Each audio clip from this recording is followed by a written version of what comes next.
Bonsoir à tous, bienvenue dans votre émission La Réunion Léla, en espérant que tout va bien et que la sortie du Covid se prépare tout doucement. Et ça, c'est vrai que ça va pas être simple non plus. On en parle dans Cosmo Réunionnais. Bonsoir Christian Gelma. Quand il dit que ça sera pas facile de sortir de là, les premiers éléments montrent que la seule chose que les gens ils cherchent, c'est aller boire un verre, aller faire les courses. On pense que au bout d'un an, plus d'un an de restrictions, c'est ça que le corps a besoin en premier? En fait, pour comprendre ça, il faut remonter dans le temps ancien. Et pourtant, il y avait une guerre en France, une guerre de 30 ans, je pense, une guerre de 30 ans ou de 100 ans même. Il y a eu une guerre de 100 ans, ouais. Et quand la guerre était finie, il y avait plus morts que les gens ont mangé que dans cette guerre réelle. Hein. Donc, je pense aujourd'hui, sur une année, si les gens pensent à aller dans les bars, à boire une bonne bière, enfin, à boire quelque chose, rafraîchissant, ben, c'est que cette guerre n'a pas été vraiment difficile. Parce que quand on pense à la grippe espagnole, juste après la Deuxième Guerre mondiale, c'est juste après, je crois. Oui, une année après. Comment le Réunionnais doit se comporter à Outavi? Quoi nous doit essayer de comprendre? Parce que, bon, nous ne va pas demander le virus, mais le virus est là, nous a subi le virus et nous subit encore le virus. Comment nous doit comporter à nous? En fait, nous, dans cette mission, au moins, mais pas donner de leçons, hein, ou de questions, mais répondre aux questions. D'accord. Et puis aussi par rapport à l'école POC que nous-mêmes défendons, et l'école Vanina Galifera, nous, on connaît, après chaque guerre, il y a transformation, il y a une obligation de transformation. Parce que la guerre nous montre qu'il y a eu un problème, le problème a été résolu, mais ce problème nous a causé beaucoup de soucis. Et pour ne pas retrouver ces soucis-là, il faut qu'on se transforme. Mais comment se transformer? Parce que nous Réunionnais, nous avons tout le passé, est toujours très présent.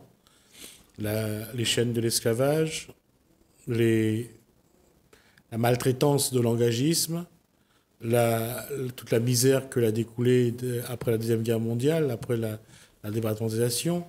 On a ce problème qui s'annulait, parce que nous vient de plusieurs continents.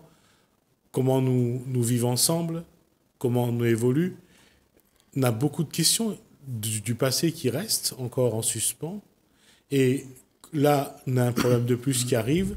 Est-ce que vous pensez que le peuple réunionnais est prêt à faire vraiment,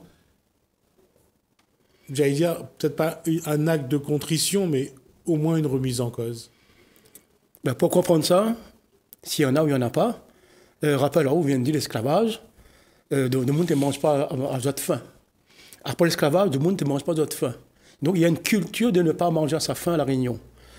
Mais toujours en se débrouillant pour trouver cette nourriture-là.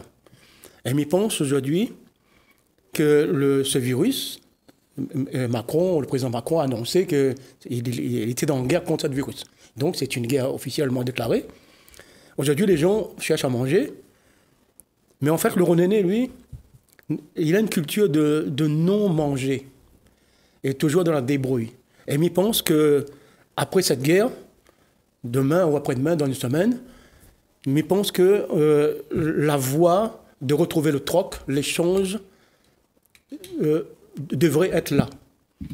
Parce qu'en fait, tu as remarqué, pendant une année de guerre contre le virus, la guerre n'a pas encore gagné. Hein. Il risque que l'ennemi revient, hein, on ne sait pas encore. Hein. Donc, durant cette année, il n'y a pas eu vraiment de troc entre nous, en Réunionnais. Mais ils ne pensent pas. D'abord, parce que le temps était réservé à combattre le virus, à porter attention sur nous-mêmes, en mettant des masques, des barrières. Donc, on était vraiment distanciés chacun des autres. Mais là, si la guerre commence à prendre fin, moi, je pense que nous devons, même il doit dire, on doit reprendre une vie que nos anciens nous ont laissée. On doit continuer cette œuvre-là. Ça, c'est aussi un point que que la génération des 40, hein, d'abord autour des 40 et au-dessus, qu'il y a un retour au passé, là, un besoin de revenir un petit peu à ce que nous avons vécu, à ce que nous mangeons, à la façon que nous avions de vivre notre identité réunionnaise. Et pour combien de personnes c'est le cas, mais c'est vrai que nous avons envie de retrouver un petit peu cette base, ce socle. Oui, ça s'appelle génération. Cette génération qui a 40 ans aujourd'hui, la génération qui a 20 ans là, ou 10 ans, c'est pas le même monde, c'est pas la même réflexion. Mais sauf que dans ce temps de guerre, la guerre est faite pour tous, chaque génération compris. Le virus n'a pas choisi une génération. Le virus, il est là pour combattre, enfin l'homme, après c'est tout. Mais maintenant, la génération d'aujourd'hui, le jeune, qui regarde son Playmobil ou bien son téléphone, souvent aujourd'hui c'est une culture comme ça, c'est pas question qu'on reprend le passé, mais on doit retrouver une manière d'après cette guerre, de commencer à vivre et de retrouver soi-même. Quoi le Réunionnais ou la Réunionnaise doit faire justement pour essayer d'abord de rattacher à quelque chose, parce que tous ces repères là ont été changés, hein. On ne serre plus la main, on ne se fait plus la bise, il y a beaucoup de choses qu'on nous a interdit. Avec le virus. Mais quand on va reprendre peu à peu, quoi nous doit faire pour construire sur un socle solide? Le socle solide, c'est le passé. Le socle solide, c'est toujours le passé. Mais quel passé? Il faut le choisir aussi, le passé. Hein? Ouais. Maintenant, pour retrouver la distanciation qu'on en a eue pendant une année, il faut commencer par quelque chose. Et ce quelque chose, c'est pas tout de suite s'embrasser, se mettre la main, parce que c'est difficile. Hein? Quand on s'est éloigné de certaines personnes, le retrouvailles, souvent, c'est difficile. Soit c'est faussé, le retrouvailles, soit c'est très difficile. Donc, il pense qu'il faut qu'on retrouve un côté troc. Le troc des choses. Le troc, c'est échanger des choses. Échanger un bonjour, commencer par l'échange, commencer par un poignet de main, doucement, et puis commencer par des choses qu'on a besoin. Là, on parle de mettre en place des habitudes. Mais psychologiquement, Christian Jalma, au niveau de ça, souvent nous ignore à quel point nous avons besoin aussi de voir comment faire évoluer nos schémas psychologiques. Parce que ça aussi, il faut que là impose à nous des choses, et nous l'a été obligé de suivre, mais quand il rend en nous un petit peu de la liberté, comment ne pas se tromper? Comment ne pas... Et surtout, comment soigner ces troubles psychologiques que beaucoup d'entre nous ont? Si tu veux, à La Réunion, la psychologie est très compliquée. La pratique existe. Il existe des pratiques, mais la pratique psychologique, pas forcément qu'elle existe. C'est-à-dire, beaucoup de Réunionnais sont réunionnais sans vraiment le savoir pourquoi. Beaucoup de Réunionnais ont un passé sans vraiment le savoir pourquoi. Et souvent, on refuse aussi ce passé. Quand on refuse le passé, on refuse aussi le présent. Donc la psychologie réunionnaise est très, très complexe. D'autant plus complexe quand on regarde les descendants des esclaves, les descendants des engagés, en tout cas les plus modestes, les plus précaires. Et on voit la difficulté qu'on a. Quand on regarde dans des prisons à La Réunion, les descendants des communautés les plus modestes, les plus précaires, sont ceux qui sont les plus victimes de la société. Ça veut dire que cette guerre qui date de très longtemps n'est pas encore terminée. Si vraiment un pan de la société est visé et d'autres ne sont pas visés. Si ce pan-là est toujours en quête de quelque chose, comment ce public fragile psychologiquement va faire pour se remettre de cette nouvelle épreuve de la vie? La solution, il faut que ce pan, ou après cette guerre, il faut qu'une société nouvelle se révèle. Normalement, c'est obligatoire. Après chaque guerre, il faut dire qu'est-ce qui n'a pas marché pendant cette guerre. Qu'est-ce qu'on a perdu et qu'est-ce qu'on ne veut pas retrouver, surtout. Donc, c'est le temps d'une réflexion, je pense, après cette guerre contre le Covid. Il faut mettre le temps de la réflexion. Qu'est-ce qu'on doit retrouver? Parce qu'en fait, les choses ne sont pas perdues, mais sont mises de côté parce qu'en fait, il y a un score, par exemple, moi, je ne m'y plante plus. Il y a un grand magasin là, ben moi, je s'appuie lave-linge à la rivière. Je machine, je s'appuie lave-linge, je l'auto, je marche pied à pied. Donc il y a des habitudes comme ça qui deviennent culture. Et quand ces habitudes deviennent culture, ça devient dangereux. Parce que ces choses-là n'est pas de la culture. C'est quelque chose de nécessaire pour le maintien de la société. La culture, c'est la psychologie avant tout. C'est-à-dire ce que moi m'y pense, et ce que nous pensons ensemble, et ce que nous trouvons les valables, et ce que nous pouvons faire ensemble. Et aujourd'hui, moi m'y pense, l'école Pok-Pok, Vanina, l'école Vanina, nous on pense qu'on doit retrouver le troc, on doit s'échanger des choses, pour commencer. C'est dans les choses qu'on va connaître l'autre, qu'on va retrouver l'autre. Et c'est à partir de là qu'on pourra faire des projets. Mais reste quand même une chose, c'est que déjà, nous n'est pas au mieux. On a tout ce que nous a subi pendant cette longue période. Comment déjà réfléchir de manière objective? Comment bien réfléchir et avec qui? Parce que on a certains quand même, ils sortent de là avec certains troubles, quoi. Parfois importants. Voilà. Bon, pour les troubles, c'est-à-dire si dans une année, moi, je ne travaille pas, mon travail était arrêté, donc sûrement, je passe mon shopping. Sûrement, on m'a fait quelque chose pour avoir un petit monnaie. Moi, je pense la société nouvelle, là, que l'école Pok-Pok Vanina, enfin l'école Pok-Pok Lénen, l'école Vanina Galifera propose, c'est de faire une société parallèle à la société actuelle. Mais une société parallèle, c'est juste pour gérer la survie, gérer notre survie.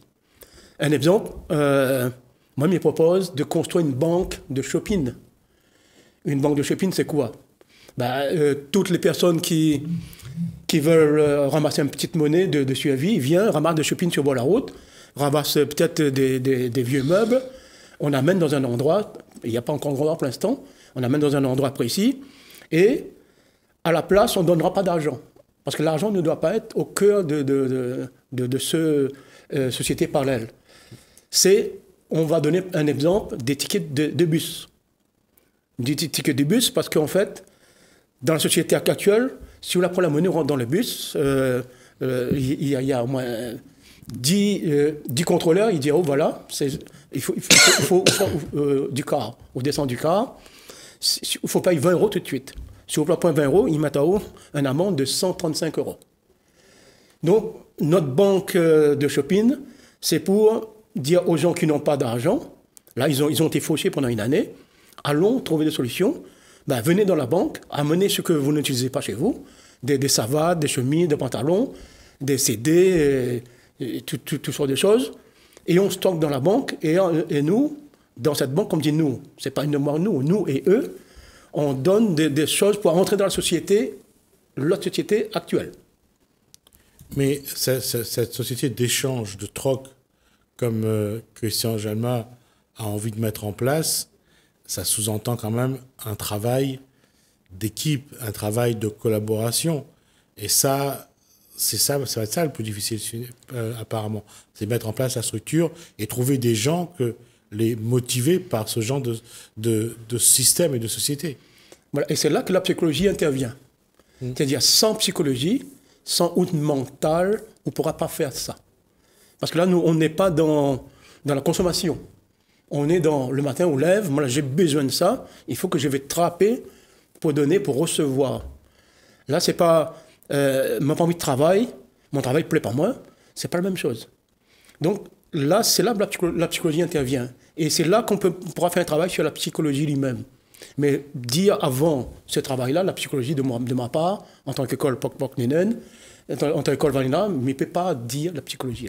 Mettre d'abord en place un système pour ensuite donner envie aux gens de travailler sur leurs troubles, ça peut marcher?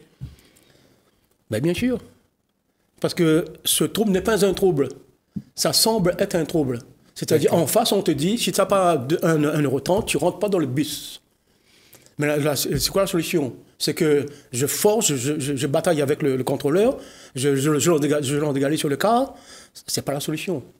La solution, c'est psychologique. Je n'ai pas, Allons construire quelque chose avec. Bon, donc là, il y a quelqu'un qui a une banque, ben, j'amène un savate, j'amène une bouteille, 2, 3 bouteilles, et j'ai mon ticket de bus. Et c'est là que je vais m'habituer, et mon esprit va s'ouvrir en disant, en ramassant le shopping, en ramassant des choses sur le bord de la route, je nettoie aussi l'île. Je participe à l'écologie.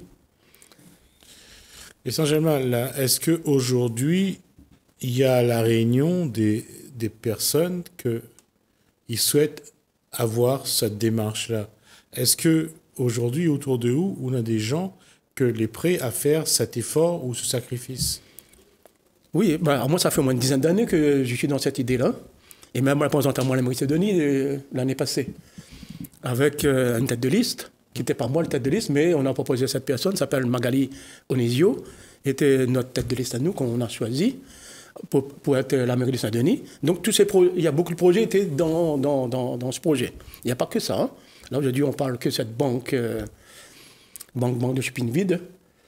Les gens n'en manquent pas, les gens, mais sauf que c'est la psychologie qui n'est pas là. Ils ont envie de bouger, mais la psychologie n'est pas là. Il faut un déclencheur.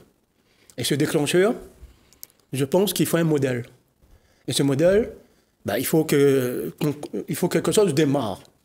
Parce que, en fait, le Renonais, si on veut, face à d'autres Renonais, il faut qu'il voit. C'est ça un peu le problème mental dont on parlait.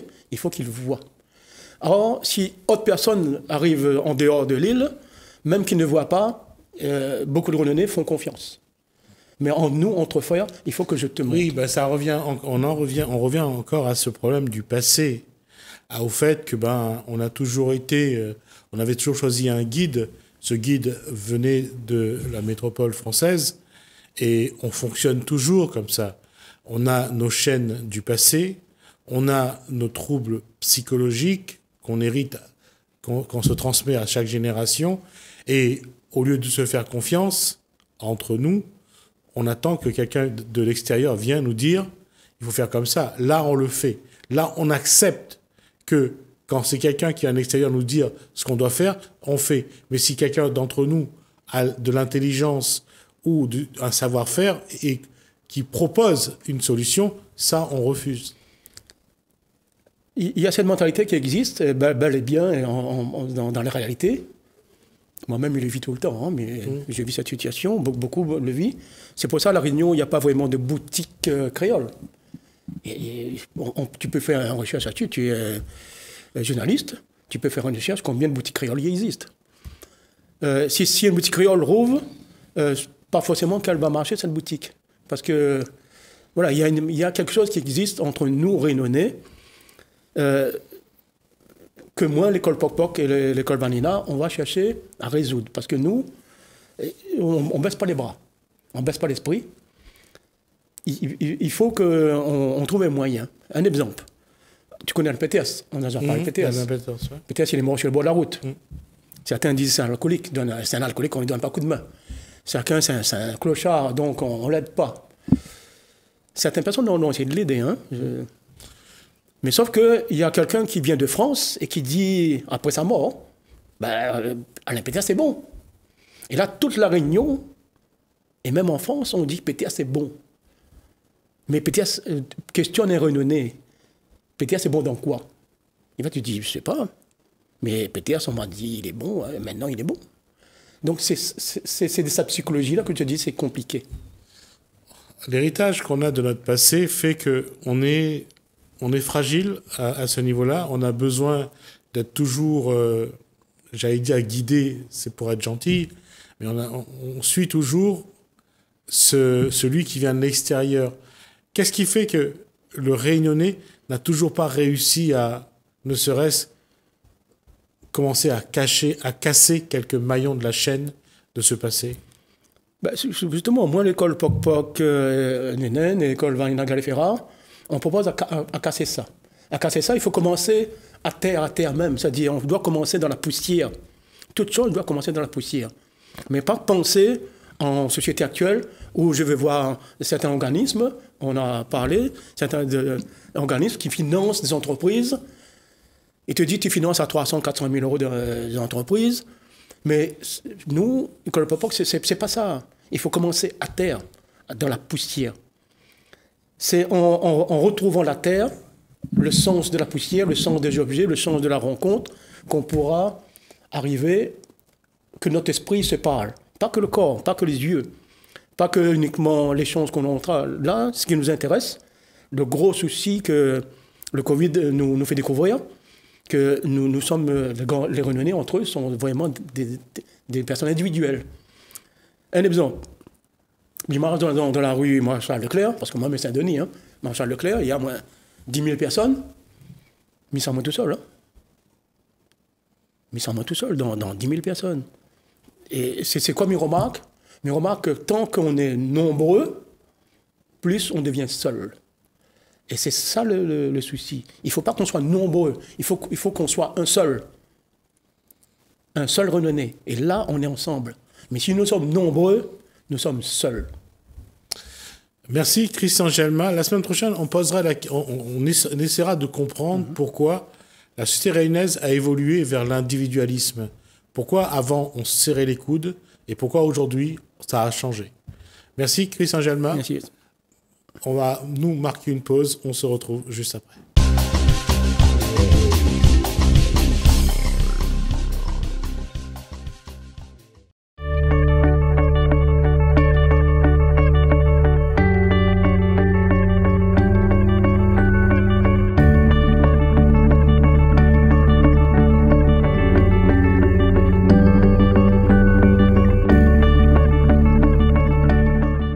Quelle est votre mission ? Ma mission, c'est de coordonner donc, toutes les équipes, donc tout ce qui dit la mairie, les écoles, le parc national et aussi le jardin, les habitants. Donc en fait, mon rôle, c'est de mettre tout le monde en relation et de planifier les choses. Comment, concrètement, sur le terrain, ça s'est passé ? Qu'est-ce qui a été commencé et qu'est-ce qui a été réalisé jusqu'à maintenant ? Donc aujourd'hui, on a mis en place donc, des zones de culture. Ensuite, on est en train de mettre en place la zone de l'aquaponie. On a pour projet de créer une serre aquaponique. Donc aujourd'hui, ce qui a été réalisé, c'est le terrassement. On est en train de le faire à l'heure actuelle. On a réalisé les fondations pour que la serre soit stable. C'est la base en fait de notre travail. On a aussi réalisé un partenariat avec l'école qui se trouve juste en haut. Donc ils vont venir très souvent nous voir. On a réalisé des missions de partage avec eux pour leur faire comprendre ce que c'était, pour leur expliquer et de sensibilisation. Et aujourd'hui, donc, on a mis en lien donc, les habitants avec le jardin qui viennent sur le jardin pour planter, apprendre des choses, etc. Mettre en lien les riverains avec ce jardin, ça signifie quoi exactement ? Ben, ça signifie beaucoup de choses en fait, parce que ça signifie recréer du lien social entre les personnes. Ça signifie aussi créer un lien intergénérationnel. Il y a des personnes qui sont plus éloignées aussi de l'emploi, qui n'ont pas forcément accès, qui connaissent pas ce que c'est jardiner, etc. Et en fait, le but de ce jardin, c'est de leur montrer comment on peut faire, qu'on peut faire simplement, qu'on peut faire aussi bio, donc dans l'idéal sans pesticides, et aussi montrer que, en fait, Trois-Bassins, on est un quartier qui est solidaire. Il y a ce qu'on appelle le retour à la terre pour certains, y compris pour les enfants d'ici. Comment est vécu ce retour à la terre à la façon que vous proposez ? Nous, notre but, c'est de montrer qu'en fait, en faisant simple, en faisant sans engrais, sans pesticides, sans intrants chimiques, on peut planter, on peut récolter des bonnes choses, des bonnes salades, des bonnes tomates. Et aussi, on veut montrer une culture innovante. Grâce au système aquaponique qu'on veut mettre en place, on veut créer quelque chose de dynamique, quelque chose qui n'est pas encore beaucoup exploité aujourd'hui, pour montrer que finalement, même si dans la cour ou si on vit en appartement à La Réunion, on peut cultiver. On n'a pas besoin de beaucoup d'espace, on peut avoir un système, donc le système aquaponique qu'on veut mettre en place, qui est hors sol.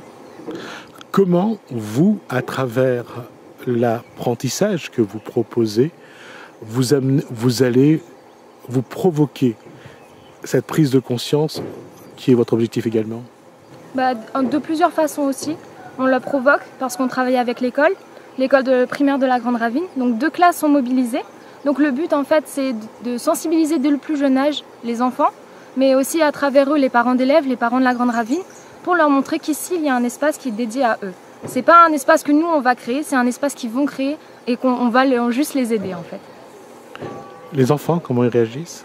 Les enfants ils adorent. Ils sont venus visiter 2 fois le jardin aujourd'hui parce que eux, leur but en fait, c'est de créer une vidéo qu'ils vont présenter au Festival du film scientifique à Paris. Donc vraiment, ils sont trop contents à chaque fois qu'ils viennent sur le jardin. Ils sont vraiment enjoués et les interventions dans les classes se sont très bien déroulées. Ils sont très curieux en fait de savoir ce que c'est, de comprendre comment ça fonctionne. Et vous, qu'est-ce que vous avez appris? Moi j'ai appris aussi, je connaissais pas l'aquaponie. J'avais déjà compris qu'on pouvait cultiver sans intrants chimiques, sans cultiver plus bio en fait, le retour à la terre. Et aussi en fait il y a quelque chose que je connaissais pas qui est mis en place ici, c'est que en fait on veut aussi que le jardin soit accessible à tous. Donc on est en train de créer des bacs de culture en fait qui seront accessibles aux personnes à mobilité réduite, aussi aux personnes âgées, parce qu'en fait ça fait mal au dos au fur et à mesure de cultiver, etc. Et en fait je m'étais jamais dit qu'on pouvait cultiver dans des bacs, tout simplement.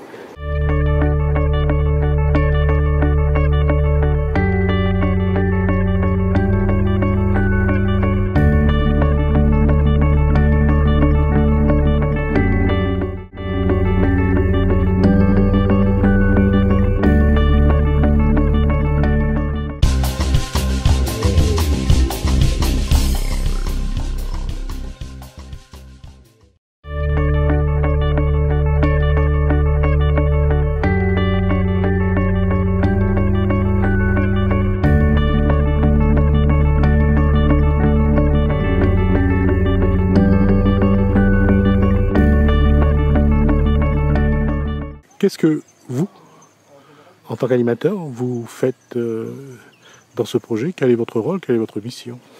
Alors moi, dans un premier temps, j'entretiens le jardin et puis j'accueille tous les habitants des 3 bassins qui veulent bien venir sur le jardin et qui sont intéressés par planter. Surtout à apprendre en fait, à apprendre de comment on sème, comment on entretient, comment on arrose et comment on récolte. Et en fait tout ça est en partenariat avec la mairie. On fait aussi des interventions aussi avec l'école de la Grande Ravine, en fait avec une classe de CM1 et aussi de CE2 qui eux sont intéressés par l'aquaponie. Donc comme nous on va créer un système aquaponique sur ce jardin là, j'ai fait une intervention avec les élèves de la primaire pour leur montrer ce qu'est l'aquaponie. Et donc ils viendront aussi, quand le système sera là, venir entretenir un peu ce système-là. Dans votre relation avec les riverains, avec les gens du quartier, et votre relation avec les élèves, comment vous vivez cette transmission où vous avez quand même un rôle essentiel? Moi j'apprécie beaucoup en fait, de pouvoir partager déjà ne serait-ce mes connaissances, parce que c'est un domaine que j'aime beaucoup, c'est un domaine à la fois du passé et de l'avenir. Et donc du coup en fait tout le monde est intéressé par ce qu'est les plantes, tout le monde est préoccupé par bien manger. Et donc du coup ils sont naturellement intéressés par le projet. Et du coup toutes ces connaissances que je peux leur apporter, je le partage. Et en vrai c'est un vrai plaisir parce que finalement je ne suis pas tout seul à faire avancer le jardin, on est plusieurs. Et c'est tout un partage et c'est vraiment, il y a aussi une ambiance et c'est appréciable. Recréer des liens entre les individus et la terre, c'est quelque chose qui est exaltant. Oui, bien sûr, et surtout c'est important parce que même certaines personnes qui peuvent être isolées peuvent venir ici, avoir du contact social, mettre la main ensemble. C'est quelque chose qui en fait favorise les liens sociaux, ne serait-ce entre les personnes. Et puis oui, le travail de la terre est quelque chose aussi de satisfaisant pour chacun. On est tout le temps on est content quand on a planté notre propre salade, notre propre persil, notre propre piment. Quand on le mange, il a plus de goût même, parce que c'est nous qui l'avons fait pousser. Et tout ça, ça crée du lien, parce que même quand on va récolter une salade, on va la partager, parce qu'une salade, on ne va pas la manger tout seul. Et tout ça aussi, en fait, ça fait que ça crée beaucoup de liens entre tout le monde.